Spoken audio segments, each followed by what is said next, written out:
Hi. Our article covered the application of gold nanoparticles in photothermal cancer therapy.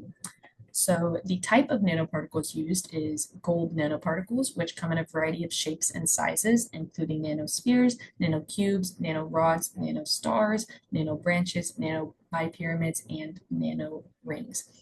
And so each of these gold nanoparticles have many differing factors, which we can most clearly see in this figure here, which shows gold nanoparticles under a transmission electron microscope. So specifically, we can see how the diameters differ with in box A here, there's nanospheres that have a diameter of 50 nanometers, while the nanorods in box F have a diameter of 200 nanometers. We can also look at the geometry of the gold nanoparticles with box C showing nanobranches and box G showing nanobipyramids, so those differ significantly. The surface textures of the gold nanoparticles also differ, with box B showing nanocubes, which have sharp corners, while the nanospheres in box A have round, smooth surfaces. And lastly, the aspect ratios of gold nanoparticles differ, which is the ratio of the length versus the width. So both boxes D and F show nanorods, but the nanorods in box D have an aspect ratio of 2.4 plus or minus 0.3, while the nanorods in box F have an aspect ratio of 4.6 plus or minus 0.8. So all this to say that there's a drastic difference in the shapes and sizes of gold nanoparticles, which impacts not only the optical or visual properties of the gold nanoparticles, but also the electronic properties like conductivity and most importantly, localized surface plasmon resonance or LSPR, which determines how the gold nanoparticles interact with light. So this is like what color or wavelength of light that the gold nanoparticles can absorb, and this determines the generation of localized heat, which we'll get into more in a bit.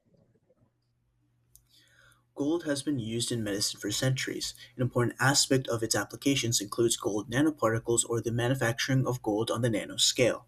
Gold nanoparticles can be passively distributed within the body and be discarded safely while helping to locate tumors. The ability of gold nanoparticles to absorb certain wavelengths allows for improved medical imaging and certain cancer treatments. Currently, cancer treatments are limited to chemotherapy, radiotherapy, immunotherapy, and surgery. These treatments are flawed and could risk harming healthy cells or permanently damage the immune system. As a result, alternatives or outright replacements have been considered and are being researched by cancer therapy professionals in order to reduce harm and side effects. Cancer was the second most common death in 2017 and is diverse in its forms.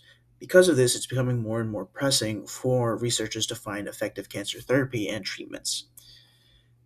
One method that is being investigated is the use of hyperthermia.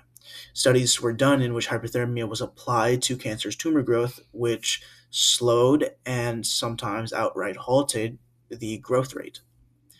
In order to make this method more efficient, gold nanoparticles have been investigated further as a way to distribute the treatment within the body more accurately, and even be modified as a way for medicinal drugs to be delivered safely through the body.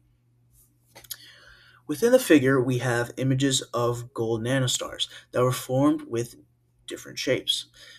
Gold nanostars, among the many different structures of gold nanoparticles, is effective due to its enhanced light absorbing ability. As a result, gold nanostars have been successfully used for targeting cancer cells in multiple different forms. Gold nanoparticles' main purpose in medicine is just for cancer treatments and medical imaging, but why is that? Well, colloidal gold nanoparticles exhibit localized surface plasmon resonance, also known as LSPR. But that tells you nothing, right? Obviously. Well, LSPR allows the different absorption of light wavelengths depending on the gold nanoparticle's diameter or aspect ratio. And you can see this in figure 3 in the bottom right corner, where samples A through E, they're all different colors. Even if it is very slightly or very different, it's different. Um, because of this, this allows a lot of medical practitioners to use light more often, and it is a favored stimulus because it's really easy to regulate. For example, one of these processes is called selective cancer targeting. In this process, the gold nanoparticles are being used to induce hyperthermia through near infrared light. And as you can see here, infrared, it's heat.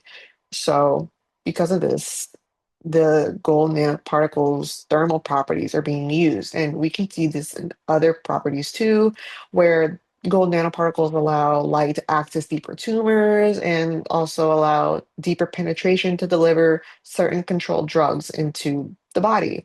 And lastly, we can also see this how gold nanoparticles can generate heat next to cancer tissues. And because of this, there are still a lot of configurations being developed for this kind of treatment. And scientists are also even evolving current gold nanoparticle configurations as well, because it is very effective when it comes to cancer treatment. Finally, I will be talking about how gold nanoparticles improve medical technology, specifically cancer treatment. Gold nanoparticles offer several key benefits in cancer treatment. They can naturally accumulate in tumors due to leaking blood vessels, and when exposed to near infrared or NIR light, they generate heat that selectively destroys cancer cells. This process, called photothermal therapy or PTT, is precise and minimizes damage to healthy tissue. Gold nanoparticles can also be customized to carry drugs or targeting molecules, allowing for targeted therapy, imaging, and drug delivery all in one. The downsides of current technologies that we see today to treat cancer, like chemotherapy and radiation, often harm healthy cells and cause serious side effects.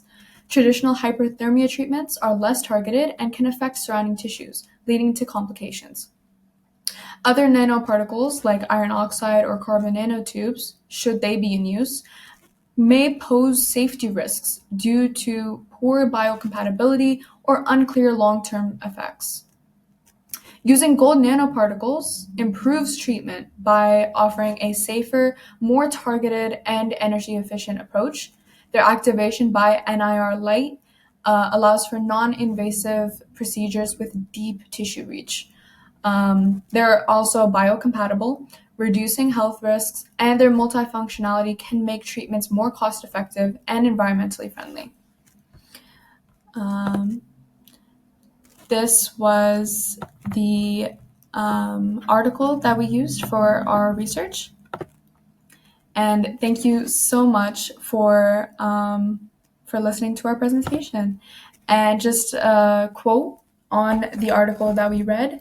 GNP technology is a promising tool, and it is worth investigating future directions that would allow for further evolution of the use of GNPs, gold nanoparticles, for cancer therapeutics. Thank you.